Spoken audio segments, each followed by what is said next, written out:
Oi, gente! Hoje vamos falar sobre o livro 100 Anos de Solidão, do Gabriel Garcia Marques, que foi a leitura do Clube de Clássicos durante o mês de abril. Então, se você ainda não conhece esse clube, nós lemos um clássico todo mês, às vezes os clássicos grandes a gente lê durante 2 meses. Então, aqui na caixa de descrição tem o cronograma do ano inteiro. Caso você queira participar de alguma leitura, acontece tudo lá no Telegram, tem as metas semanais que você pode acompanhar, tem discussões toda semana. E no mês de maio nós vamos ler Ana Karenina, do Tolstói, que é um autor russo. Então tem todos os links aqui para vocês entrarem lá no grupo. Mas antes de eu falar como que foi a minha experiência com esse livro, eu quero saber se você já é inscrito aqui no canal. Caso ainda não seja inscrito, se inscreva, também curtam o vídeo e ativem o sininho para receber a notificação dos próximos vídeos. Eu li nessa edição, gente, de luxo, de capa dura, da editora Record. Ela veio dentro de um box com 3 livros do Gabriel Garcia Marques. Então, se você tem interesse em adquirir esse box, tem o link aqui da Amazon também na caixa de descrição. Eu achei o livro bem confortável de ler, a diagramação dele é bem espaçosa. E esse livro, gente, ele vai contar a história de uma família, que é a família Buendia, ao longo de 100 anos. Vai mostrar aí várias gerações dessa família. E o que nós encontramos aqui no livro são também várias gerações que se repetem. Parece simples, né? Só relatando aí a história dessa família, mas acontece muita coisa, gente. Eu acho que isso daqui é um livro de muitos acontecimentos, porque são 100 anos contado de uma forma muito dinâmica, ou seja, em cada parágrafo tem um acontecimento muito importante. Os capítulos são longos. É um livro que você deve ler com calma, você deve prestar muita atenção, porque realmente se você se dispersar em algum momento da leitura, você vai perder algo importante. E por conta disso, eu acho que a leitura do livro é muito fluida, é uma leitura muito dinâmica, porque as coisas vão acontecendo de forma muito rápida. Então, se você tem medo do livro ser cansativo porque você vê capítulos longos, você praticamente não vê diálogos no livro também, não se preocupe, porque as coisas acontecem muito rápido,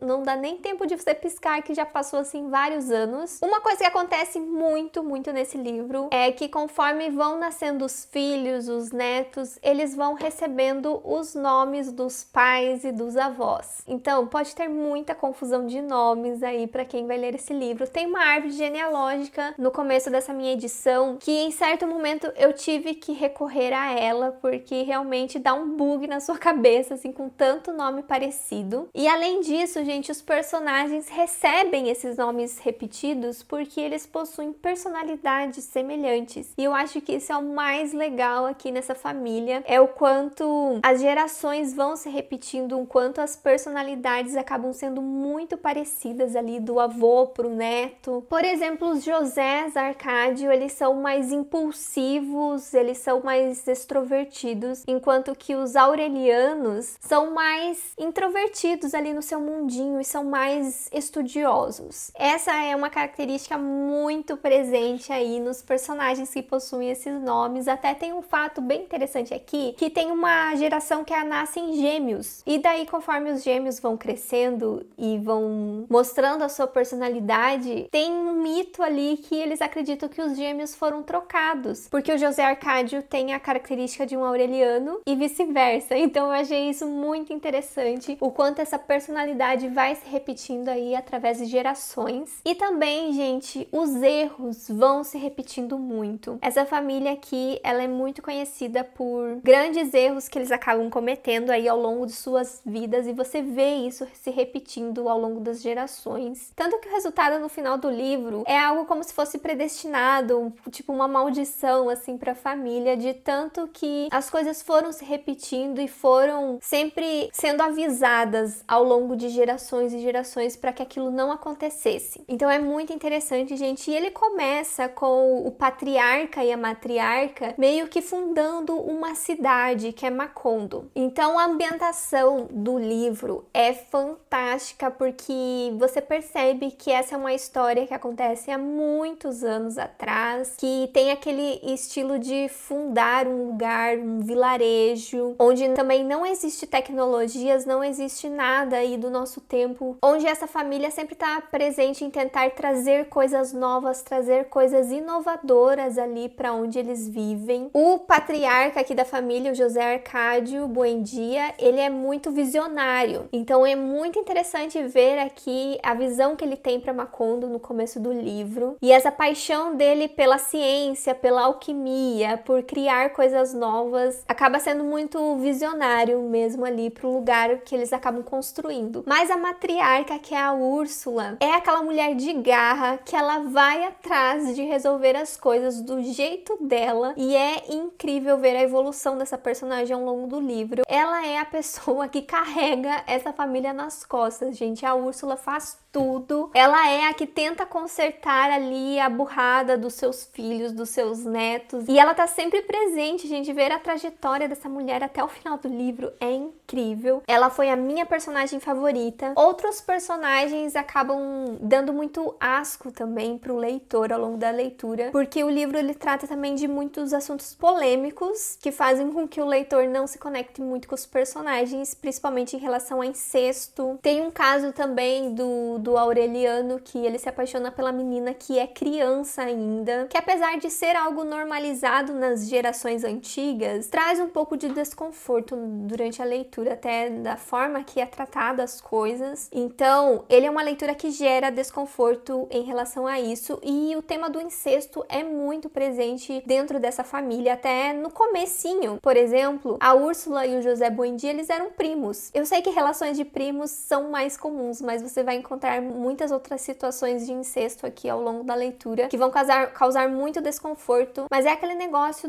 da ambientação do livro também. Você sente que essa história aqui, esse lugar que foi construído aqui no livro é algo bem antigo. O livro até tem muitas referências bíblicas, e até essa construção de família lembra muito as gerações de Abraão, por exemplo. Tem referências também a Noé aqui, do dilúvio, a Gênesis, né, da construção de Macondo também pode ter aqui. E outra coisa que faz com que esse livro seja único e muito diferente de tudo que você vai ler é que ele tem realismo mágico. Acontecem muitas coisas estranhas que para os personagens é algo normal, então não tem explicação de por que isso aconteceu. Tipo, coisas absurdas acontecem e para os personagens é algo normal. Então ele é um livro que traz um pouco de realismo mágico também. Tem fantasmas na história, as pessoas morrem, mas continuam presentes aqui na história, e eu acho que isso é uma das coisas que mais me chamaram a atenção e que eu achei mais interessante no livro também. Por isso que esse livro acaba sendo até meio doidinho, né, pra quem vai ler e acaba não entendendo direito por que essas coisas acontecem, mas é algo bem característico aqui da história que o autor quis trazer. Faz parte da essência da história de 100 anos de solidão. Acho que sem isso o livro não seria o mesmo. O livro traz também alguns assuntos políticos também, algumas batalhas acontecem aqui, até muitos membros da família acabam morrendo por conta de questões políticas, mas essa foi a minha parte menos favorita do livro. Eu quero falar pra vocês que, infelizmente, esse livro acabou não sendo um dos meus favoritos. Eu acho que até teria abandonado ele caso eu não tivesse numa leitura coletiva, porque o fato das coisas acontecerem muito rápido me tirou um pouco da conexão que eu poderia ter com a história. Eu não me senti conectada com os personagens, não me senti conectada com o que acontecia aqui, porque era tudo muito rápido, e eu me sentia cansada às vezes de ficar tentando lembrar dos personagens, porque é muito nome parecido, você se confunde muito. Eu me senti muito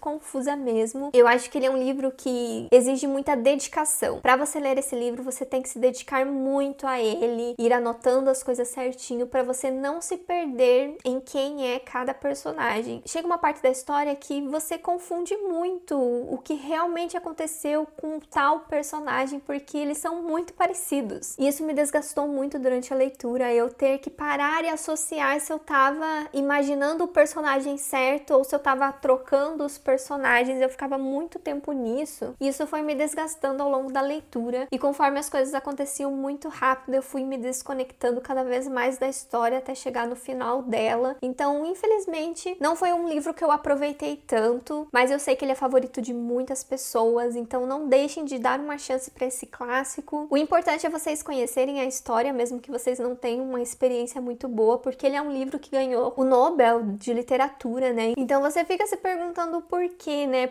O que tem de tão interessante nessa história, então vale muito a pena vocês conhecerem a obra por conta disso. E esse livro aqui que eu tenho, gente, é muito lindo. Essas formiguinhas aqui tem um hot stamp, é um monte de formiguinha vermelha, e essa borboleta amarela tem um grande significado na história, é até uma das minhas partes favoritas do livro. Então me conte aqui nos comentários se você já leu algum livro do Gabriel Garcia Marques. Esse foi meu primeiro livro dele que eu li, e como eu comprei o box, agora eu tenho mais 2 livros dele para eu conhecer. Me conte se você participou da leitura conjunta lá no clube, o que você achou do livro. E aqui do lado, gente, eu vou deixar a playlist com outras resenhas que eu fiz dos outros clássicos que lemos no clube, caso você tenha perdido algum. E eu vejo vocês no próximo vídeo. Tchau!